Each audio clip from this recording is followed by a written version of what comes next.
Jogo de Palavra, as entrevistas de Rui Miguel Tovar. Ora então, muito bom dia a todos. Bem-vindos a mais um programa Jogo de Palavra na Rádio Renascença, Estúdios de Lisboa. Desta vez temos connosco, a guardar a nossa baliza, o Amaral, guarda-redes de muitos méritos. Obrigado pelo convite, obrigado pela presença. Privilégio estar aqui Muito contigo. obrigado. Estava a falar de guarda-redes porque há pouco tempo dei contigo numa página de um jornal generalista a respeito de um jogo Benfica-Ajax, será possível? Benfica-Ajax, das camadas jovens, torneio internacional de Lisboa. Lisboa. Jogo deu na televisão. Era. Amaral guarda-redes, Fernando Santos central, Fernando Santos, Shell, Norton Matos, Norton Matos. Zé Maria, o irmão do Norton Matos, o Pedro Norton Matos. Uma equipa muito boa. Era a nossa equipa de júniores e recheada com algum dos séniores, aqueles séniores de primeiro ano, acho eu.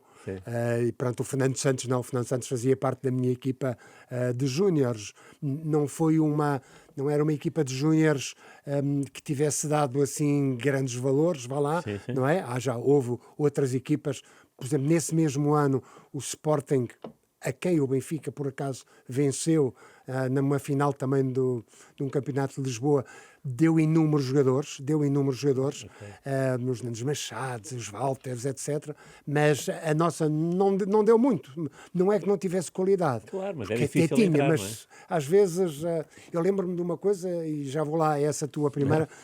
O irmão do Norton Matos, o Pedro Norton Matos, era um jogador com uma técnica extraordinária. Era um jogador que a gente ia dizer que realmente que aquilo ia estar ali para andar aí nas top 5, como a gente hoje fala. Sim. Mas infelizmente uma lesão no pé, etc. Depois acabou-lhe a carreira muito, muito cedo, logo a seguir no Odivelas. Estou a dar um exemplo como Claro. há muitos outros que se passavam. Então lembro-me que o Estádio da Luz estava completamente cheio. E nós, completamente cheio, a parte de baixo. Toda a parte de baixo. O terceiro anel não abriu. Eu não joguei o primeiro jogo. E perdemos. É claro, é normal, não é? É normal. E o treinador, o Ângelo, meteu-me no segundo jogo. E pronto, e no terceiro passámos à final. E que depois batemos uma equipa fantástica do Ajax na fase final. Foi um torneio... Naquela altura faziam-se esses torneios muito interessantes. Sim. Em Lisboa havia torneios, não quer dizer que hoje não haja em termos das camadas, mas com aquela grandiosidade, porque realmente foi um torneio com boas equipas, Cagliari, entre outras, e que realmente nós tivemos uma prestação brilhante. E o Fernando Santos era bom central? O Fernando Santos era... Defendia-te bem? O Fernando Santos era muito bom tecnicamente, mas aquilo para o treino era muito complicado. Para treinar era muito complicado. Fernando Santos gostava do jogo, gostava de jogar, mas não gostava de treinar. E teria condições, acho eu... Depois acho que ele já disse isso diversas vezes. Depois foi conciliando sempre o jogar com os estudos, não é? E depois tirou o seu curso, porque ele não gostava nada de treinar. Para treinar era um caso sério. Mas E tu gostavas? Tu gostavas? Sempre gostei. Ok. Sempre gostei. Sabes que eu não nasci para a baliza. Eu já tive colegas meus que nasceram para guarda-redes, nasceram para aquilo, não é? Tive companheiros, por exemplo, vou dizer um ou outro, assim por acaso, o João Fonseca, o Bento, o Vítor Damas, às vezes esses, e estou a falar de guarda-redes que jogaram comigo, com quem eu lidei, em que aquilo, às vezes nem precisavam treinar muito. O Melinazic, por exemplo, eu tinha que treinar muito.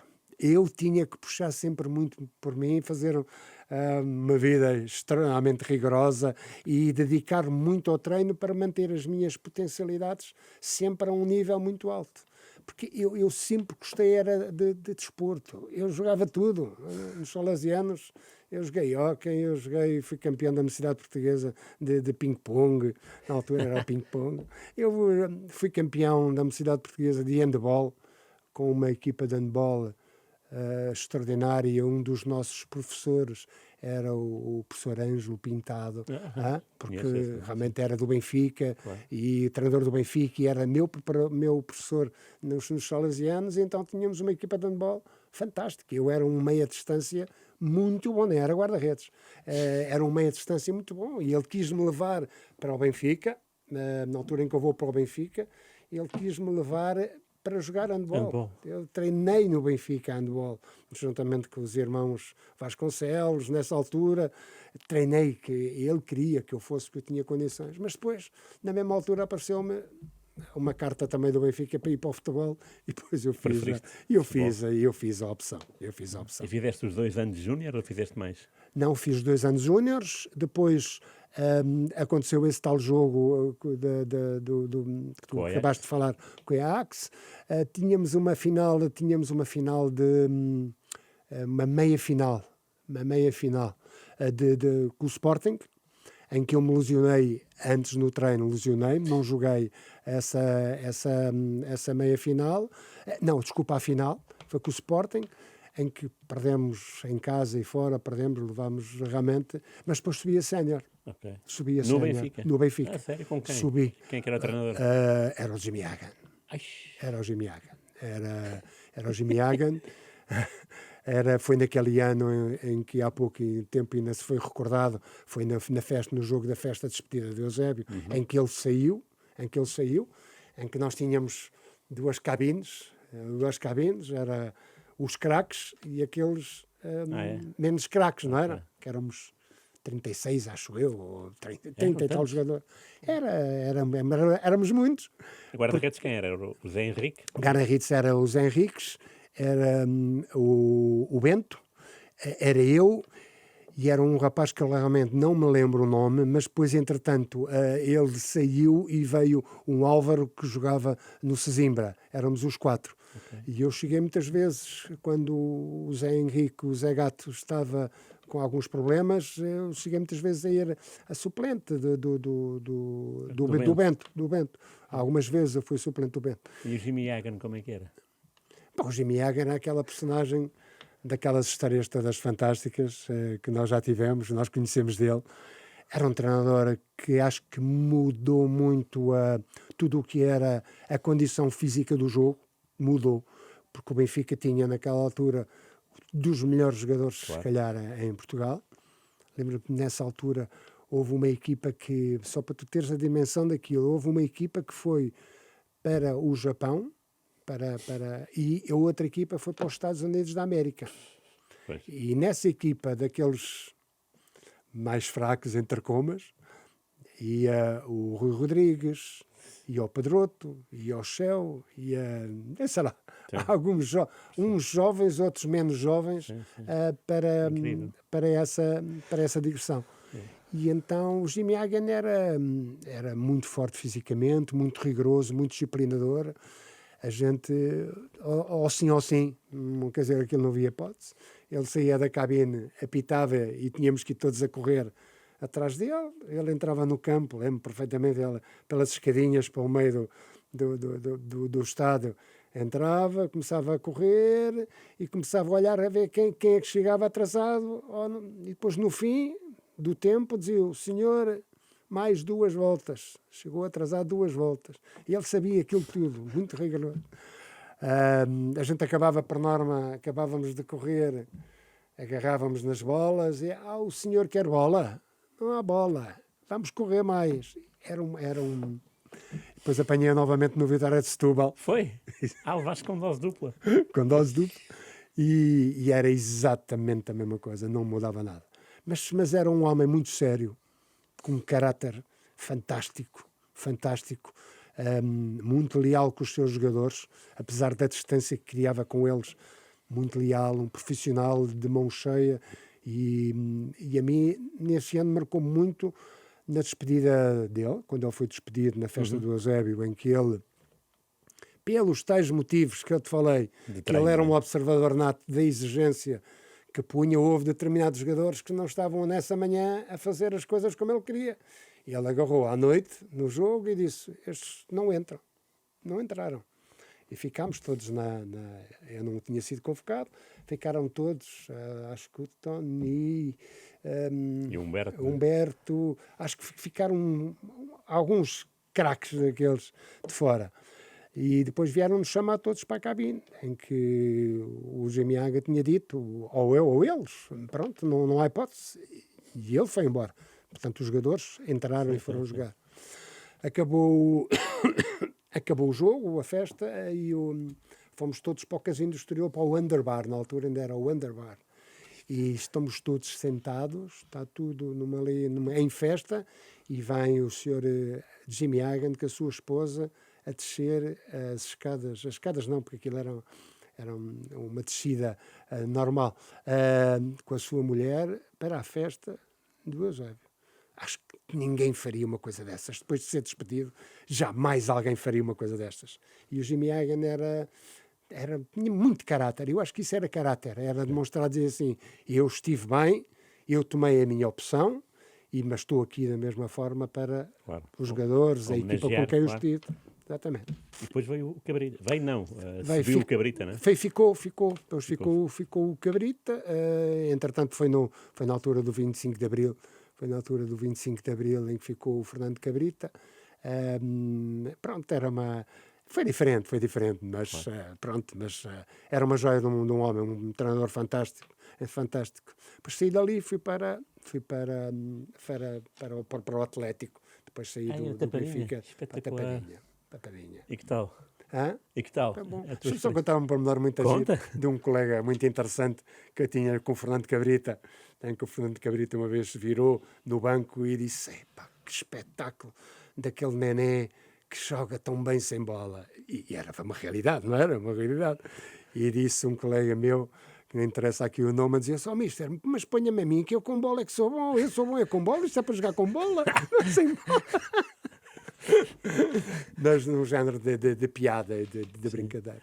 Mas ainda bem que falaste disso, porque há bocadinho estavas a falar de guarda-redes e desse Benfica que tinha, digo eu, Arthur Jorge, Vítor Batista, não? Sim, Vítor Batista, Eusébio, Simões. E tu à baliza a defender esses remates todos? Não, eu por norma eu só levava os remates, não é? Porque eu era com 18 anos a subir de sénior. Eu acho que foi dos últimos guarda-redes a subir dos séniores, dos júniores aos séniores, até ao Moreira, se não me engano, até ao Moreira. Depois mais ninguém subiu. Okay. Os miúdos pouco jogavam, porque havia treinos de conjunto, eram aquelas coisas, normalmente era sempre o Zé Gato e o Bento, como é evidente, não é? Sim. E depois os miúdos ficavam lá no fim para levar boladas de toda a gente, para o Eusébio treinar livres, para não sei o quê. E tu estavas lá mesmo para isso? Então, a gente estávamos lá, era para essas coisas. Estávamos lá para isso, e não é? Tal? Não, mas era sempre... Repara-me qual é o sonho de alguém de estar na baliza com 18 anos e sentir realmente o Eusébio arrematar-lhe a sua baliza. Não há maior sonho. Não é? Não é, para mim não é. Não é? Portanto, aquilo era um privilégio, não é? A gente ter um monstro daquele. O Jordão também, não? Hã? O Rui Jordão também? Não, o Jordão nessa altura não. Nessa altura não. Mas tínhamos grandes jogadores, o Adolfo, o Arthur, eram Messias, Mota da Silva. Eu sei lá, aquilo era uma panápula de jogadores de elite, de mão cheia, como a gente costuma dizer. Há bocado falei no Vítor Batista, tu privaste com ele de perto, ou por seres miúdo, nem sequer te aproximavas muito porque não havia essa ligação? Eu com o Vítor Batista, fiz agora pediram-me para fazer um 11 com quem tenha jogado, e Vítor Batista tinha que estar lá. Como é evidente, porque eu joguei com o Vitória Batista, estive lá e também estive no Vitória de Setúbal a seguir. E portanto o Vitória Batista não era alguém que criasse distâncias. Os miúdos estavam com ele, porque ele brincava, ele era uma criança em potência. E as histórias com o Vítor são intermináveis, porque o Vítor era um poço de loucura e de valências tão grande, porque era um jogador, para além da sua qualidade, como tu sabes, era um jogador com uma qualidade. Se tivesse se calhar bem guiado, tinha sido um monstro a todos os níveis. Infelizmente depois perdeu-se por isso, por aqui e para lá, que a sua alma esteja em descanso, e a forma como partiu realmente não é dignificante para ninguém, a gente entristece, porque quem viveu com ele sentia que estava... Não tinha maldade com ninguém, procurava a brincadeira, procurava sempre conselhos, e estar ao pé dele era sempre extremamente divertido, não é? Aquele célebre jogo em que Do brinco, não é? parou para procurar o brinco do Vítor Batista. Só isto diz um pouco da dimensão que ele tinha, não é? Claro. Que era espetacular. Tu foste para o Atlético e ele foi para Setúbal, logo no ano seguinte. Eu fui, pois, exatamente, pois. Fui para o Atlético. Estiveste lá há quanto tempo? Tive um ano e tive um azar bastante grande. Tínhamos eram 2 bons guarda-redes que estavam lá, era o Lapa e o Gaspar. Okay. Tínhamos uma equipa também. A gente hoje em dia, a gente olha para essas equipas, e uma equipa do Atlético com os Muris, com Nogueira, com Coelho, com Raimundo, com Lantão, com Candeias, com essa gente toda, quer dizer, diz já da dimensão que tinha um Atlético, não é? Sim. E o estádio estava cheio? Os estádios enchiam sempre. Era? Não, era sempre.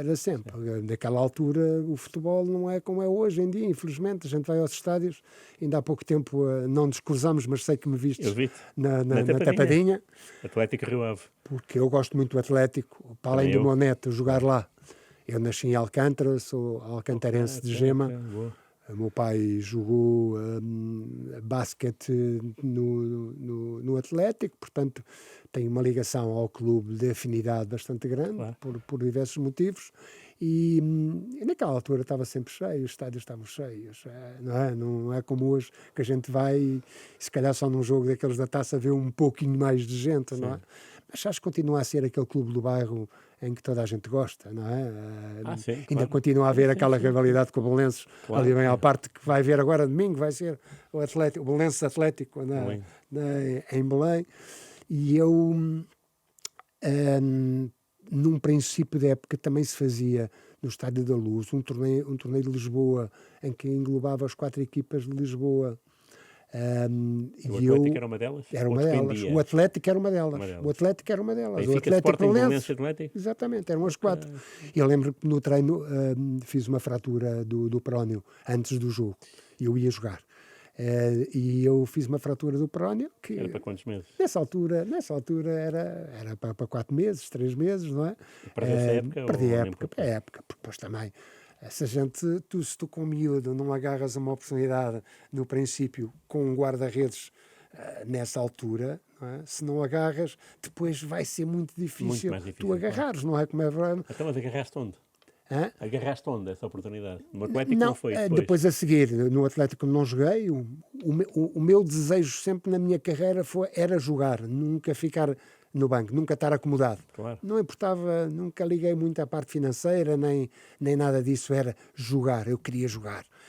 A minha ambição era estar sempre no jogo, vibrava muito com o jogo, e vibro, não é? E então fui para o Sintrense. Fui para o Sintrense e foi lá que comecei a jogar. Depois em que divisão? Na segunda divisão. Sério? Zona Sul? Zona Sul. Zona Sul. Não comecei logo a jogar. Pelado. Não comecei logo a jogar. Pelado. Deixa-me cá ver. Não, eu acho que já era relevado. Já? Ou era pelado? Era pelado. Eu acho que era pelado. Eu acho que era pelado. Não comecei logo a jogar. Mas depois houve um episódio muito... Mas foi logo ao princípio. Foi para aí à 6ª jornada, ou 5ª, ou algo assim, em que havia uma grande amizade entre o treinador e o guarda-redes que estava lá, porque também era antigo. E eu, ao passar, eu ouvi uma conversa de circunstância a dizer: olha, pai, não, Vítor, eu não estou bem a 100%, estou para aí a 70% e mais não sei o quê, mas se quiseres... E eu ouvi a conversa e disse: mestre, desculpe lá, mas eu estou a 100. Se eu não jogar agora, vou jogar quando? Eu estou a 100, ele está a 70, quer dizer, se eu não jogar agora... E ele pôs-me no jogo com o Torriense, e depois não saí mais da baliza. Sério? Não saí mais. Lembras-te desse jogo? Lembro. Ganhámos 1-0. Nunca mais saí da baliza. Nunca mais saí da baliza. Lembro perfeitamente desse jogo. E depois daí saltaste para onde? Depois daí fiquei 3 anos, fui para o Marítimo, o Pedro Gomes levou-me para o Marítimo, fui Na primeira campeão. divisão, já? Não, segunda Na divisão. segunda? Foi a primeira vez que o Marítimo subiu Ah, à... tu eras guarda-redes? Era o guarda-redes, fui o guarda-redes menos batido de todas as divisões, da nossa defesa também, não é? Como é lógico. Fomos campeões nacionais da segunda divisão. Porque depois jogavam na liguia com a Zona Norte, Zona Depois, Centro. exatamente, depois fazíamos essa liguilha. Lembro-me do Riopel, a nossa luta foi com o Riopel, do Piruta e do Zé Romão, por exemplo, que tinha uma equipa e um campo pelado, que aquilo era diabólico. Da parte deles eram pelados e a gente jogava de calçõezinhos, não é? De calçõezinhos. Sim, sim. Claro. E lembro-me perfeitamente desse jogo, que nós fizemos os jogos até fora do calendário, Claro. porque íamos para uma digressão à Venezuela, onde havia muitos imigrantes. Claro. É muito comum o Marítimo, claro. Íamos lá, muita vez. Então nós fizemos 2 jogos até seguidos, jogos seguidos, arrumámos logo com o assunto, fomos campeões nacionais e fomos embora e deixámos os outros entretidos. Então, a desfrutar. e o regresso à primeira divisão? A estreia do Marítimo na primeira divisão foi contigo também? Foi comigo. Entretanto, foi para lá o Kim e o Ferro, 2 belíssimos guarda-redes. As concorrências eram sempre enormes e as coisas correram bem até certa altura. Eu fui jogando, comecei a ser como titular, depois as coisas não correram bem e depois começou a jogar o Kim. Depois E na segunda não época. correu bem? O que é que se passou? Não, talvez por falta de experiência da própria equipa na primeira divisão, porque aquilo foi um marco naquela ilha. Tínhamos uma belíssima equipa, tínhamos uma muito boa equipa, mas talvez a falta de experiência em muitos jogos de primeira divisão tivesse sido acentuada. É isso. Lembro-me daquele assalvo episódio quando caiu o avião, que nós vinhamos jogar aqui ao Estádio da Luz, levámos 6-0, caiu um avião. Todas as viagens em si que se faziam de uma forma constante, com condições, com tudo diferente, não é? Nós tínhamos de fazer aquilo de uma forma mais rotineira, não é? De 15 em 15 dias tínhamos que o fazer, ir e volta para trás. E, portanto, talvez por isso, e a concorrência era muito maior. Hoje em dia, não, tirando um ou outro caso, tu não vais buscar um guarda-redes titular e um segundo... também é bom, mas é só mesmo se houver algum problema. Porque antigamente não. Antigamente tu tinhas guarda-redes que tu olhavas. Eu quando fui para o Porto, portanto, estou Marítimo, vou para o Vitória de Setúbal, está lá o Silvino, só está lá o Silvino. Claro. Quando eu cheguei não fui logo titular, mas depois agarrei a titularidade a meia da época e depois tive 2 anos e meio. O Silvino teve 2 anos e meio como suplente. Quando cheguei ao Porto, comecei a titular, olhava para o banco, estava lá o Fonseca, olhava para a bancada, estava lá o Zé Beto e o Tibi, todos a olhar. Quer dizer, não era fácil. Claro.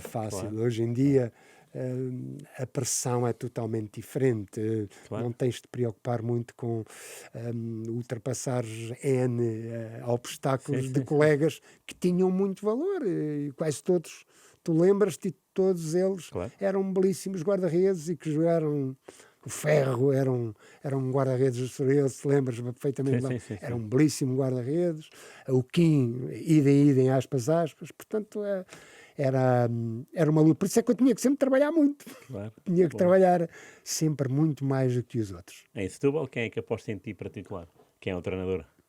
É o Jimmy Hagan. Okay. É o regresso também. É o reencontro, aliás. É o Jimmy Hagan, exatamente. É o Jimmy Hagan. Eu lembro-me que a minha estreia contra o Benfica em casa. Com o Benfica em casa. E eu fiz estágio sozinho. Assim, a gente fazia estágio. A gente ia só almoçar, não é? E eu fiz estágio sozinho, que era para não sentir o barulho em casa e não sei o quê. Eu fui fazer estágio sozinho, fiquei num sítio, mas acordei tarde. Quando cheguei ao almoço já estava a ser. Mesmo assim jogaste com o Jimmy Hagan? Mesmo assim joguei. E depois não saí mais da baliza. Não sei, perdemos esse jogo em casa 2-0, não tive mal. Mas depois a seguir, pronto, tudo me correu felizmente bem. Fui a ida à Seleção Nacional, depois com o Juca. As coisas foram correndo. Vitória? Foste à Seleção? Pelo Vitória. Pelo Vitória. com o Juca. Andei 2 anos praticamente na seleção nacional, em que as pessoas muito se questionavam porque é que o Amaral ia à seleção quando havia guarda-redes como o Vítor Damas, como o Fonseca, por exemplo, e só vou dizer estes porque se calhar havia outros, muitos mais para falar deles, mas eu sei que trabalhava muito. Tu eras suplente do Bento na seleção, é isso? Era suplente do Bento na seleção. E foste a que jogos? Foste suplente em que jogos? Muitos jogos, sensivelmente à volta de uns 8 jogos que eu andei, em que eu joguei. E depois só joguei 2, porque a minha estreia foi no jogo com a Suécia, de apuramento para o Campeonato da Europa, no Estádio da Luz, em que nós estamos a perder 1-0 ao intervalo, e uns 20 minutos antes do intervalo, 15 minutos sensivelmente, o Bento lesionou-se nas costas, deu um jeito nas costas, e estava com alguma dor, e o Juca mandou-me aquecer para trás da baliza, não é? E eu estava a dizer, Bento, sai daí, vai-te embora, pá, deixa-me entrar, que estás aí cheio de dores, vai-te embora. O que estás aí a fazer? E eu a aquecer atrás, com aquela ansiedade normal de entrar para uma primeira estreia. Claro. Hoje parece que as pessoas não valorizam o que é uma primeira estreia de uma seleção nacional, mas é algo que marca, e de que maneira. E depois eles foram para o intervalo, eu continuei a aquecer. Continuei a aquecer de uma forma normal. Depois o Humberto chegou-se ao pé de mim e disse, mas estás de calças a fazer o quê? Eu disse, não sei, diz-me lá tu. Não, é que tu vais entrar, o Bento já ficou na... não faço a mínima ideia. Tive de tirar as calças de onde estava a aquecer, ninguém me disse que eu ia entrar, nem nada.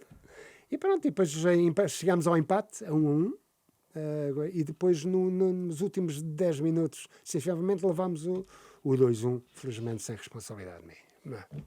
E depois foi o fatídico jogo logo a seguir, em que eu fui titular, em Israel. Aí, o que, os 4-1? Perdemos 4-1. 4-1. O Jordão foi um penalti, não é? Foi, e eu ia para um lado, a bola ia sempre para o outro, porque 2 dos golos bateram no Humberto Coelho e que me desviaram depois até no fim, à chegada, porque as responsabilidades eram todas para o Amaral, que era a novato, quer dizer, nunca ninguém tinha furado, entre aspas, a hegemonia de um Bento, não é? Foi a única vez que ele se lesionava. E eles responsabilizavam a mim, e de que maneira, pela derrota, e o Humberto veio em defesa, entre comas, dizer que 2 dos golos tinham tocado nele e tinha desviado, que a responsabilidade não era minha. E foi um jogo marcante até por outro episódio muito... São coisas que a gente guarda e que não se esquece. À minha espera no aeroporto eu tinha o Silvino. É espetacular, foi. À minha espera no aeroporto eu tinha o Silvino, que era o meu suplente do Vitória de Setúbal, não é? E ele estava à minha espera, exatamente, para me dar aquele abraço. São coisas que a gente... Maravilhoso. De convivências que a gente... Não é? Não pode... Agora sequer era fácil enviar uma mensagem, não é? Hã? Agora era fácil enviar uma mensagem de apoio, mas ele foi lá. E ele foi lá. Nós fomos colegas durante 3 anos e sempre companheiros de quarto, muitas conversas. Às vezes até chegávamos tarde, nem íamos tomar pequeno almoço, ficávamos no quarto e falávamos muito. Tínhamos um relacionamento, e temos um relacionamento bastante bom. E portanto, quer dizer, isto já me perdi onde é que eu queria chegar. Não, 2 jogos pela seleção, estávamos a falar deles, não é? Estávamos a falar, mas esse jogo da seleção, se eu te contar tudo aquilo que se passou nesse jogo da seleção, tu ias dizer, mas isso é uma excursão, o que é que foram lá fazer? Não era melhor não terem ido, fazer falta de comparência? Que ele era tudo menos uma seleção. Muito amadora, a Federação Portuguesa. Não era propriamente, havia algum amadorismo, ou as coisas não eram feitas com tanto rigor.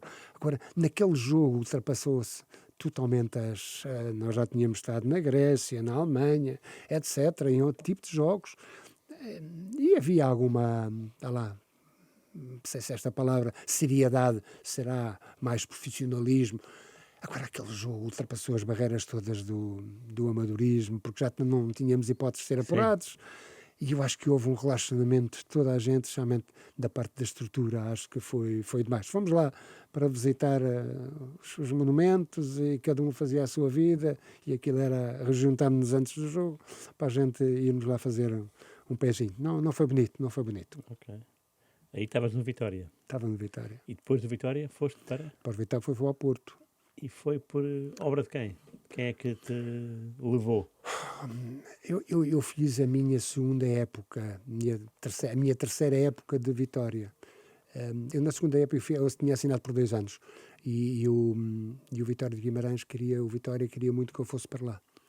E eu tinha praticamente acordo com ela. Eu ia substituir o Vítor Damas porque ia estar lá, ia sair e eu ia substituir o Vítor Damas. E eu fiz um acordo com eles, verbal, mas o Vitória, entretanto, não me deixou sair, aumentou tudo aquilo que eu tinha e infelizmente tive que faltar à minha palavra, coisa que eu nunca gostei de o fazer,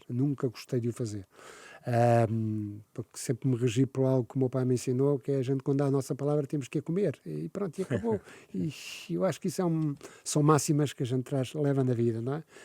E tive que pedir desculpa e pronto, e não fui. E o Dr. Pimenta Machado sempre ficou com essa, sempre ficou até uma determinada altura. E a minha segunda época, a minha terceira época, correu-me extraordinariamente bem. E eu tive inúmeros convites para ir.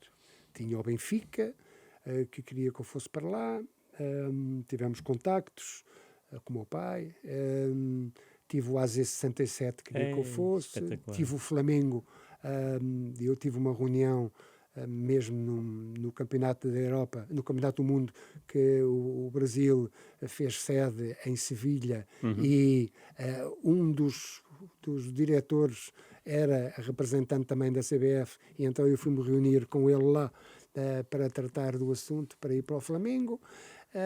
E então? Tive o Braga. Falhou porquê? Tive o Braga, já te contei, tive o Braga, com tudo certo com o Braga.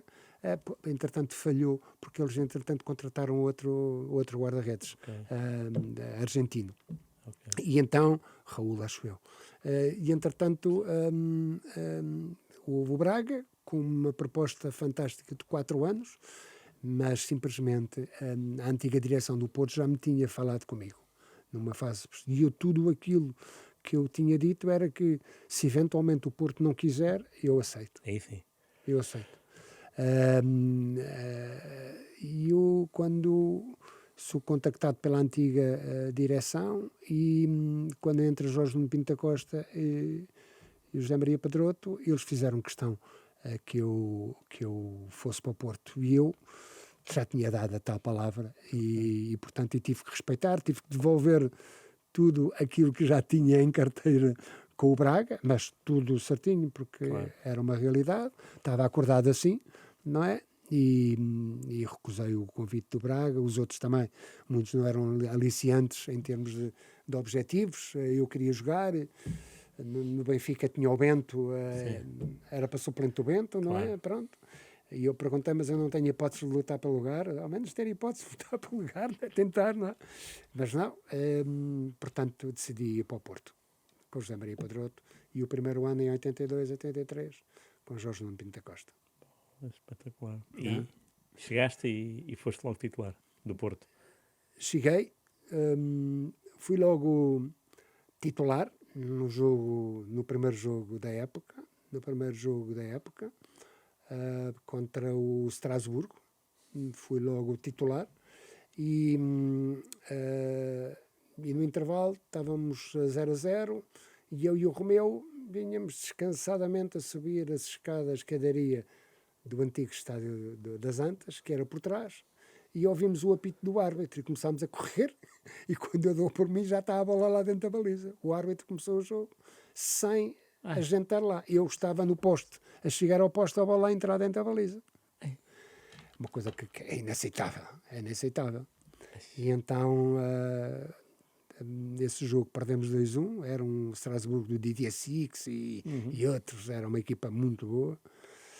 Eu, a partir daí, nunca mais joguei nenhum jogo na pré-época, nem um minuto. Sério? Nem um minuto. Não me pôs nem um minuto. Jogou o Zé Beto, o Fonseca, o Tibi, todos juntaram, todos jogaram.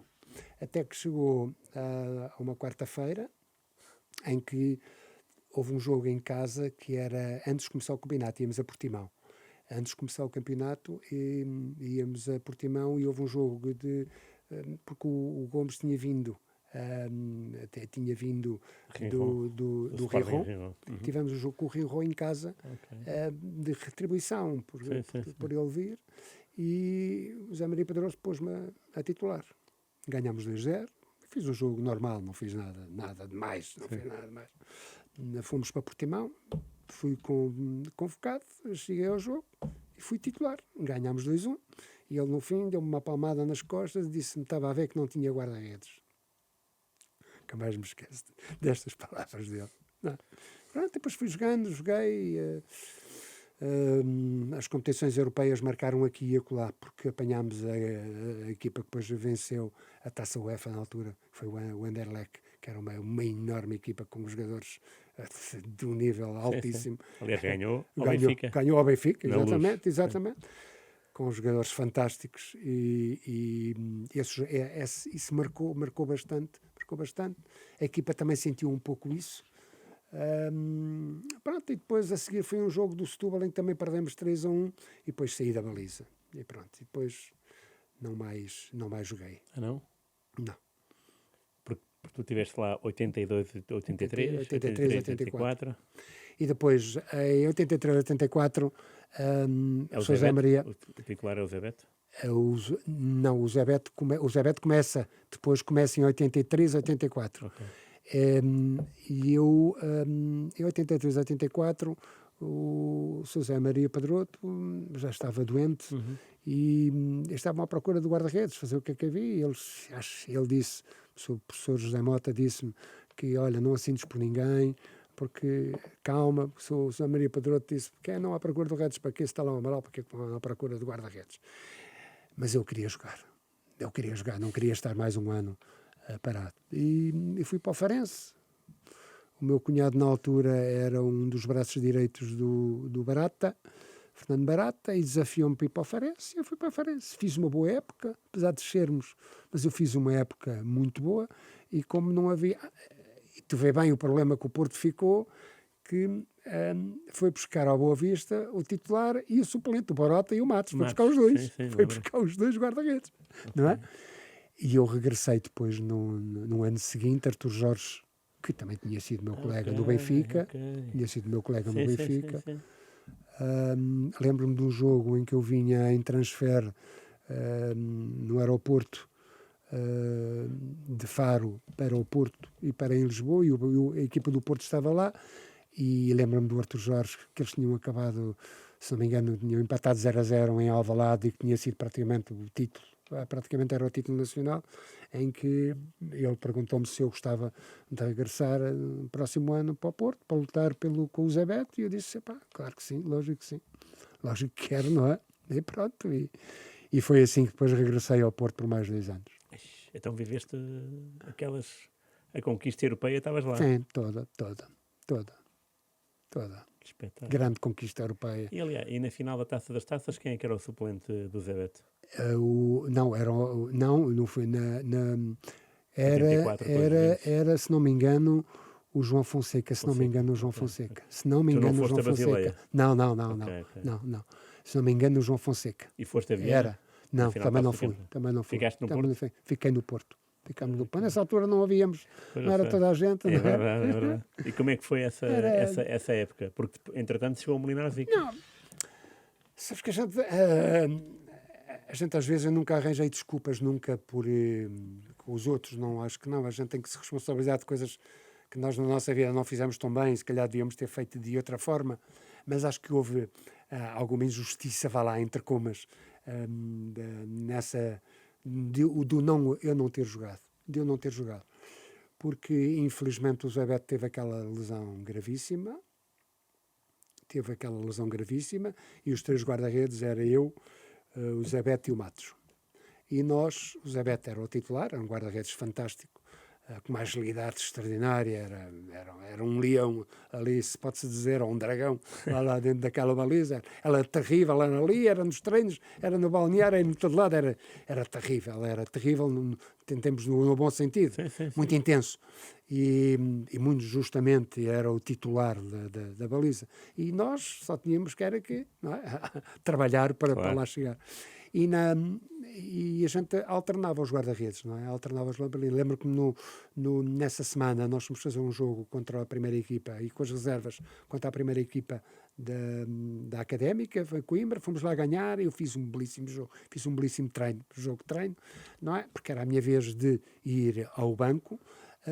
Nós vamos para o treino, infelizmente o Zé Beto lesiona-se, só eu é que treino, porque já não houve tempo para o Matos poder treinar. Não, para o Matos treinar a seguir, a gente treinava aos 3. O Otávio passava horas infinitas a rematar a baliza da gente. E então só eu é que treinei, e no dia seguinte fomos todos com o saco, todos preparados para o que desse e viesse, não é? Pronto, eu já sabia que ia para suplente, pelo menos ia. Infelizmente a lesão dele foi bastante mais grave, não pôde. Toda a gente disse que eu aqui ia ser o titular, toda a gente disse, todos, presidente, toda a gente. A ideia generalizada era que era o Jorge Amaral que ia titular, mas não foi o Matos. E pronto, e depois a partir daí tiveram que ir buscar um guarda-redes, o Mlinazic. Por acaso era muito parecido comigo, era tal e qual, a gente diz assim, há sempre alguém muito parecido, e eu costumo dizer, mas porque é que ele tinha que ser guarda-redes? Disse outra coisa qualquer, não é? Não é? Tínhamos bigode, risco ao meio e que tal era ele? Era um espetáculo, era um colega de quarto, eu sempre me dei muito bem, infelizmente, com todos. Mas a escola era diferente, ou não? Totalmente diferente, totalmente diferente. O que é que era a escola portuguesa, ou tua, e a escola a nossa era mais entusiasta. Era uma escola mais entusiasta do treino. Nunca olhávamos ou nunca tivemos assim ninguém que nos olhasse em termos para a perfeição. O Mlinazic caprichava muito, por exemplo, eu por mim, eu podia estar ali a levar 30 boladas, seja algo. O Mlinazic queria só 10, mas queria 10 boas. E depois perguntava... Como é que foi? O que é que tu achaste disso? Ele perguntava-me o que é que tu achaste deste meu movimento, ou desta minha defesa, ou como é que eu sofri este golo. Ele perguntava, era muito rigoroso nisso. E eu nunca me preocupei. Preocupava-me era se levava algum golo assim mais estranho, preocupava-me porque é que eu levei, não é? Sim. Mas em melhorar a minha técnica, nunca como hoje em dia. Existem especialistas a observar e a ver, e como nós até vemos o jogo hoje de uma forma totalmente diferente do que víamos há uns anos atrás, a gente hoje olha para a técnica de baliza, o que é que um faz, o que é que o outro não faz, como é que pisa o terreno, olhamos a todos os pormenores. Antigamente não se fazia isso, era tudo muito à nossa maneira, nós é que tínhamos o nosso posicionamento, ao ver os outros, aquilo que achávamos que era melhor para nós, porque ninguém era técnico de guarda-redes como hoje existia, não é? E o Mlinazic criou uma escola no futebol português, ou seja, ele interrompeu não, mudou um pouco a forma dos guarda-redes defenderem em Portugal, não? Ou foi só o Mlinazic ser o Mlinazic e mais? Sim, não, eu acho que o Mlinazic marcou uma determinada altura, não só no Futebol Clube do Porto, como em termos do futebol português, pelo o seu a sua maneira de estar na baliza. Porque era um guarda-redes externamente muito tranquilo, com níveis de confiança muito altos. Mas também era assim no dia-a-dia? Era assim no dia-a-dia, muito tranquilo, não se chateava com nada, nem com ninguém. Não, era muito calmo, era um ótimo companheiro e ele às vezes à meia-da-noite levantava-se, que ele fumava exageradamente. Ele à meia-da-noite chegava, ia lá puxava o store e eu, Meli, fecha isso, Meli. Que ele ia lá fumar sempre o seu cigarrinho, mesmo à meia-da-noite ele acordava, não queria chatear ninguém, mas já o cigarro tinha que ser. Às vezes até no intervalo do jogo isso acontecia, tu vê bem os tempos, mas era um vício que ele tinha em termos do tabaco. E então era a postura dele, em termos da serenidade, a tranquilidade que ele dava, por exemplo, à sua defesa. Que hoje em dia nós olhamos e dizemos um Diogo Costa é tranquilo, tranquilidade à defesa. Se calhar há outros que são mais nervosos, em que não transmitem, não é que sejam melhores ou piores, mas não transmitem nem à sua defesa, nem para a bancada, a tal tranquilidade que às vezes a equipa precisa. E o Mlinarzic era isso. Era alguém muito tranquilo, muito sereno, nunca ouvia, às vezes saía a sua bacuradazita, ou enervava-se por isto ou por aquilo, mas nunca saía dos carris nessa coisa. Portanto, isso era uma coisa que eu acho que isso marca a técnica dele. Até tinha o jogo posicional dele, tinha um jogo posicional muito bom, em que a gente olhava para ele e via os terrenos onde ele pisava, como é que pisava em determinadas situações. Portanto, eu acho que o Vítor Bahia, neste caso, bebeu muito dele. Bebeu muito, para além das condições inatas que ele tinha, não é, como é evidente, acho que bebeu muito da postura e do Mlinarzic, tal e qual como se calhar o Diogo Costa também bebeu muito do Marchezinho, que penso que era um guarda-redes muito à semelhança do Mlinarzic, não é? Porque eu também gostei muito do Marchezinho. Marchezinho, sim. Nessa altura o Porto também tinha um outro M que era muito bom, o Madjer, não é? Como é que ele era nos treinos? Como pessoa, porque como jogador a gente sabe que era pé esquerdo, pé direito, cabeça, era bom em tudo. Até de calcanhar, mas de cabeça, no treino, como é que ele funcionava? Era preguiçoso? Não, nada todo. Era lutador, era competitivo? Não, era competitivo, era aquilo que ele era nos jogos. Nos jogos era assim. É porque ele, era disponível. A minha ideia é que ele rendia muito mais em jogos grandes do que em jogos pequenos. Sei lá, ir jogar com o Brasil para ele, sem desprimor para o Brasil. Claro, quem diz o Brasil, outros quaisquer. Mas é normal. Benfica e Sporting, se calhar ele sentia-se mais jogador, via-se mais o Madjer nesses jogos. Eu penso que se calhar também tem a ver um bocadinho com a parte da cultura. Tu hoje também olhas para tudo o que é jogos destas equipas, por exemplo, africanas, ou quando defrontam outro tipo de equipas, tornam-se jogadores totalmente diferentes. E se tu reportares isso para há muitos anos atrás, se calhar essa diferença notava-se. O Madjer era um deus na Argélia, era um deus endeusado, não é? Na Argélia. Portanto, isto, quer a gente quer não, se calhar ele sentia isso, mas era um jogador que tecnicamente era tão evoluído e havia uma diferença tão grande entre as nossas equipas e as outras, porque eles tecnicamente eram extraordinários, não é?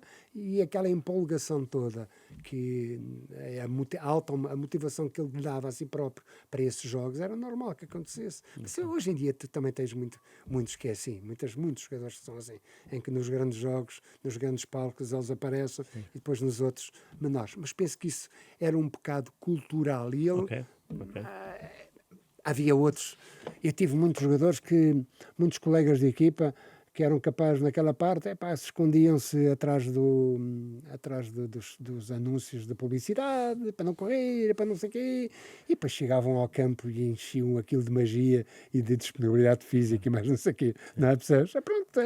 Porque escondiam-se. O Madjer nunca foi se esconder. Era muito engraçado. O Madjer era muito engajado, um bom colega, toda a gente sempre gostava dele. Também há histórias giras com elas, algumas que não se podem contar. Mas pronto, que se possa contar. Diz lá uma que se possa contar, uma dele. Agora apanhaste-me assim despercebido. Tem uma entrevista dele que é gira, não sei se é gira, que não posso contar o resto, não é? Tem a ver com um bocado com a cultura dele, da religião dele, com todo o respeito, em que ele falava ali algumas coisas realmente que não podia fazer, que a religião não fazia, e eu agarrei nessa entrevista no dia seguinte, e quando o apanhei disse-lhe: olha, estás a ver, olha aqui o que tu estás aqui a dizer, olha o que tu estás aqui a fazer. Não tem nada a ver. E ele ria-se, porque realmente era... Lembro-me, deu uma revista ao Jornal A Bola enorme, a falar de tudo o resto, do que podia fazer, do que não fazia, os níveis de religião, a parte muçulmana na altura era um pouco... Não eram tão conhecidas como hoje em dia. O Ramadão, não é? E então ele falava daquilo, eu disse: olha, então falas, mas olha aqui que está aqui escrito no jornal, então agora tens que fazer, como é que é? Por exemplo, mas tem outras. E esse balneário tinha 2 capitães, Lima Pereira e Gomes, não é? Eram bons homens de balneário, cada um com o seu estilo, imagino, não? O Lima Pereira era mais brincalhão, o Gomes era mais... Sabes, muitas saudades. Si, ou não? muitas saudades desses balneários. Porque hoje em dia nós vemos, às vezes, umas pessoas íamos jantar ou almoçar, aqueles almoços de equipas em que vão 4 para um lado, hoje em dia, se calhar 4 para um lado, nós ali íamos 18. Nós íamos 18, íamos 14, íamos 16, ia quem queria, ia quem podia, não é? Era um grupo muito unido, e esse grupo unido é que fez com que tivéssemos sido campeões europeus, porque havia essa amizade entre Lima Pereira e Gomes. Era uma amizade entre os dois infindável, eram 2 irmãos praticamente, eu não vou dizer siameses, mas quase, não é? Mas de uma amizade extraordinária. Mas eu acho que ali havia muitos líderes. Cada um tinha níveis de liderança altíssimos. João Pinto, André, Frasco, José Magalhães. Quer dizer, havia jogadores... Eduardo Luiz. Que jogou a final europeia como se fosse a coisa mais simples do mundo. Claro, não é? Eurico Gomes, Inácio. Claro. Havia tantos jogadores com tanta experiência e com níveis de liderança, cada um punha o seu toque em cada coisa que fazia. E, portanto, era sempre uma experiência para todos os outros, não é? Eu era um bocado a filtrar as coisas. Eu era mais um equilibrador de tudo o resto. Mas, pronto, era um balneário fantástico, com o João Pinto, com a sua maneira de estar e de ser, encarramento ali que não facilitava em nada, e era uma exigência extraordinária. Nós tínhamos um rigor em termos de trabalho enormes. Nós fazíamos ao sábado uma pelada, chamadas peladas, na altura, as peladas de sábado, e eram entre aqueles que eram convocados, não é? Eram aqueles que eram convocados.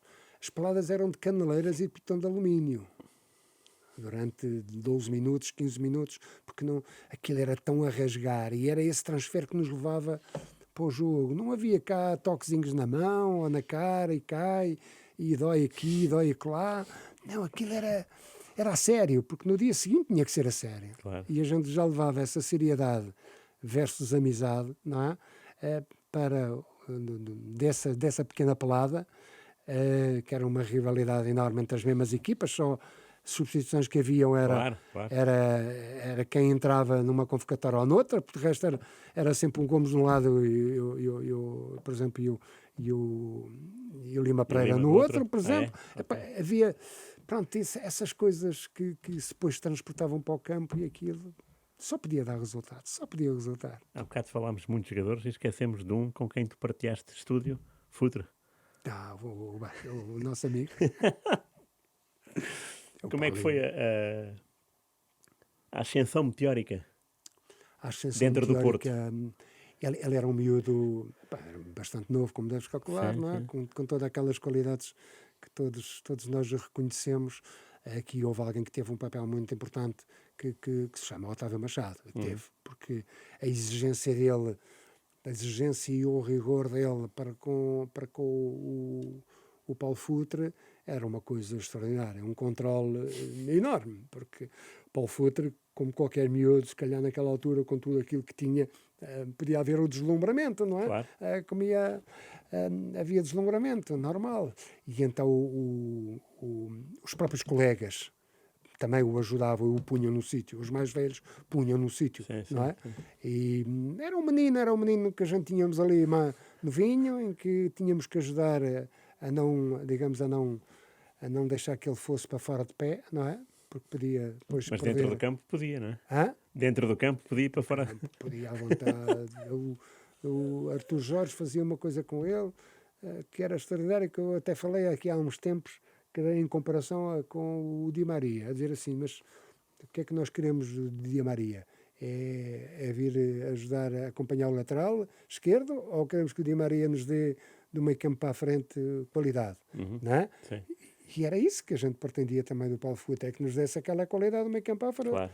E o Artur Jorge dizia, olha, tu só acompanhas um bocadinho até ao meio campo, aí largas, deixas, ficas lá solto, porque depois a bola vai-te lá entrar e tu aí, depois tu fazes aquilo que tu entenderes, tropeças nos pés, seja onde for, não é?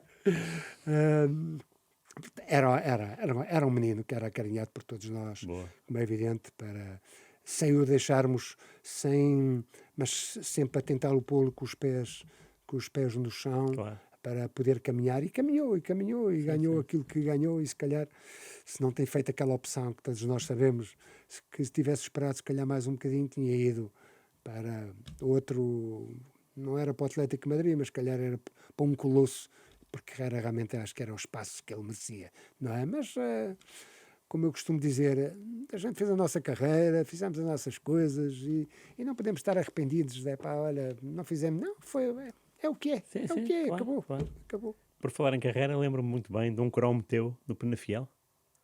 Lembro desse cromo. Não sei, nem sei em que época é que foi. Foi Grande depois do Porto grande ainda? cromo. Grande cromo. Foi depois do Porto já? Dessa segunda fase do Porto? Foi depois do Porto, foi depois do Porto. Eu E saí foi do onde Porto, acabaste a carreira? Foi quando, não, Ah, não. eu saí do Porto, tive a proposta de ir para o Penafiel. Eu fui para o Penafiel, fiz 2 anos no Penafiel, bastante bons. Tínhamos uma belíssima equipa com jogadores, realmente também todos com sede de ambição, assim, muito à imagem deste Sporting de Ruben Amorim, de malta nova a querer ganhar, muitos jogadores, muitos miúdos, em que tínhamos uns 3 mais velhos, em que dávamos um bocadinho de equilíbrio àquilo. Estava eu, estava o Dejão, Já, claro. estava o César, tinha um outro avançado também com experiência, o Amâncio, que era um paraguaio, que era um jogador fantástico. Depois havia aqueles miúdos, os Caetanos, Elias, Ei, Caetano, claro, Elias. havia essa gente O toda. Bill, não. O Bill, que Lateral direito? O Bill, que é um dos meus melhores amigos desde sempre, não sabia. desde sempre. Sempre daqueles amigos do coração, sempre, desde muito tempo. Cerqueira, não, esse nome. Não. Cerqueira também, era o guarda-redes. Vasco, Mário Augusto. Tínhamos uma equipa de muitos jovens, quase eles todos jovens, muitos oriundos de Penafiel, muitos oriundos de lá. E Abel? O Abel nessa tua, o Abel já fui eu como treinador lá, é que tive o Abel, peço desculpa, mas também era de lá. E foram 2 anos com o Zé Romão bastante interessantes. Portanto, jogaste uma liguinha com ele como jogador do Rio Pel. Contra ele. E o José Piruta. E depois foram meus treinadores. Lindo. José Piruta ainda hoje é meu amigo, somos amigos de casa, não de casa, porque já não estamos, eu agora estou cá em baixo, mas antigamente família, ficamos com uma amizade extraordinária, porque ele era o meu treinador de guarda-redes. E eu, num jogo do Penafiel, aqui no Estádio da Luz, saltou-me o ombro 2 vezes. Saltou-me, e eles meteram-me no sítio, e eu queriam fazer substituição, disse, não, eu fico, continuo. Meteram-me aqui uns adesivos e tal, e mais não sei o quê. Depois houve um remate do Mozart no livre, para o meu lado esquerdo, em que eu fui e defendi a bola, e isto saltou-me outra vez, não é? Depois já não podia encaixar outra vez, não? Ali não, já não podia. Portanto, depois foi encaixado no balneário. E há uma máxima que se diz: dupla luxação significa operação. Pronto, são coisas que estão quase que enraizadas. Sim. E eu disse, não, aqui ninguém opera. E eu fiz a minha recuperação praticamente sozinho. Há uma capa da bola fantástica em que apareço eu de um lado, com o meu lado esquerdo lesionado, e aparece o Mlinazic do outro lado, com o lado direito lesionado. A capa éramos nós ao meio, aquilo parecia a fotocópia. A diferença era o Jardim, um era do Porto e o outro era do Penafiel. Não é? Uma capa fantástica. E eu disse, não, eu vou fazer a minha recuperação aqui, não, vou fazer eu. E eu fiz a minha recuperação, ia para o campo, lá ficava a bola, e o Piruta e o Zé Romão, quando me viam a cair sozinho com aquilo, e este gajo é maluco, este gajo é completamente apanhado. Passado uns tempos estava a jogar. E não fui operado. Espetacular, muito bem. Saltou-me depois, mais tarde, passado uns anos saltou-me, mas naquela altura não saltou. E nunca foi operado. E tu falaste agora de uma defesa com o Mozart, e para acabar, qual é que é assim uma defesa que tu guardas uma grande memória? Uma defesa impossível? Eu fiz algumas coisinhas interessantes. Pronto. Mas lembro-me porque se calhar é os lances mais difíceis. que são os penaltis, não é? Ok. Sempre são os penaltis. E lembro-me de 2 jogos que nós jogámos no Vitória de Setúbal, jogámos 2 jogos seguidos, 2 jogos em casa seguidos, e jogámos contra o Boa Vista e contra o Vitória, seguidos. E eu no primeiro jogo defendi um penalti para o meu lado direito, e no jogo seguinte, como eu tinha ido para o lado direito, ele mandou-me para o lado esquerdo e eu defendi para o lado esquerdo. Foram 2 jogos seguidos em que nós ganhámos os 2 jogos, e eu defendi um penalti para cada lado, na mesma baliza, a baliza do lado sul, e com o meu pai nas costas sempre, que ela andava sempre atrás de mim, Boa. a ver onde é que eu estava.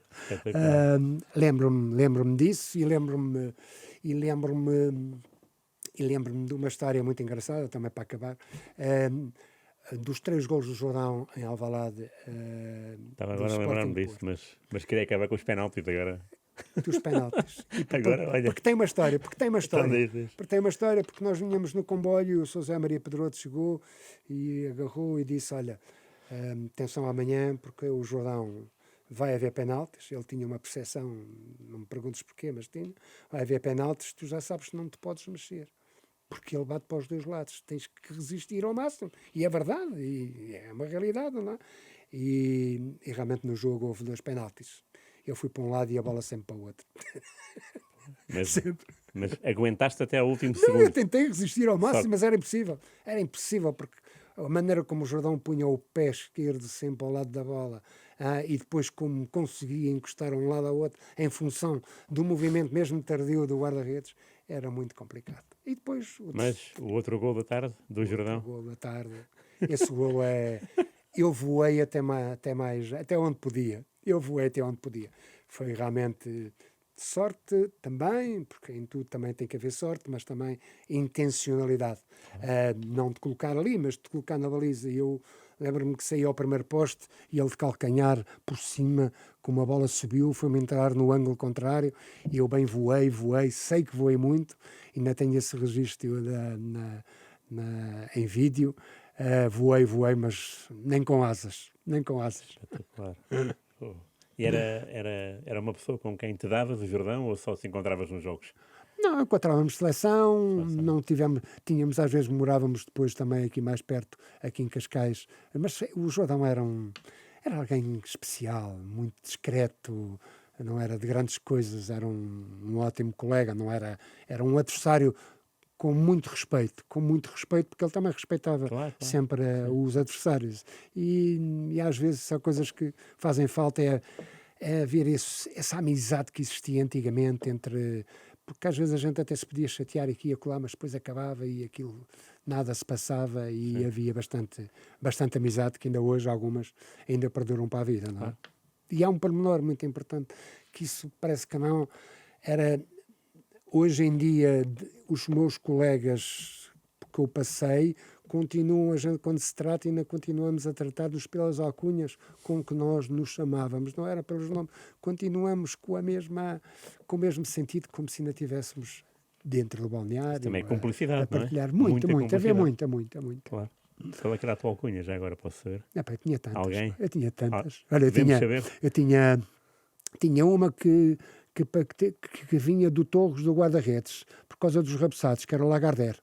Eram os rabeçados, andava sempre com os rabeçados, e eu também andava sempre com rabeçados, e tinha sempre uma coisa que era levar comida, e bolos, e mais não sei o quê, e depois eles diziam, isto é tudo a Lagardère, para depois a Lagardère, não é? Por exemplo, no Benfica tinha o Boris, porque eu era uma pessoa bonita, então eles, Boris Karloff, era o Boris, mas me chamam por Boris. No Porto também era uma alcunha engraçada, que era o Monstro, porque era grande. Portanto, mas são tudo coisas que a gente era tudo na base muito bom. da amizade, claro. acho que isso é que é fundamental. Amaral, muito obrigado por Obrigado, tudo. adorei estar aqui histórias. contigo, como Eu sabes. também adorei. Espero que tenham adorado. Foi o Amaral, mais um convidado do Jogo de Palavra. Pode seguir-nos sempre, rr.pt, YouTube, Spotify e outras plataformas. Voltamos para a semana, prometemos. Só não prometemos é que sejam guarda-redes, logo veremos. Mas agora foi Amaral. Obrigado. Um abraço, obrigado. Obrigado.